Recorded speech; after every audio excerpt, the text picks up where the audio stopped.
reikia dvigubų pastangų pridėti, kad laimėtų.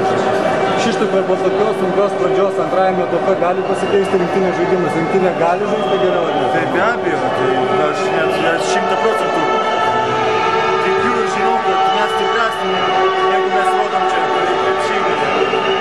Tikrai reikia gal susižaidimo, nežinau, pasitikėti savimi ir pas mus viskas gausis. Bet varžovai bus ne lenkai,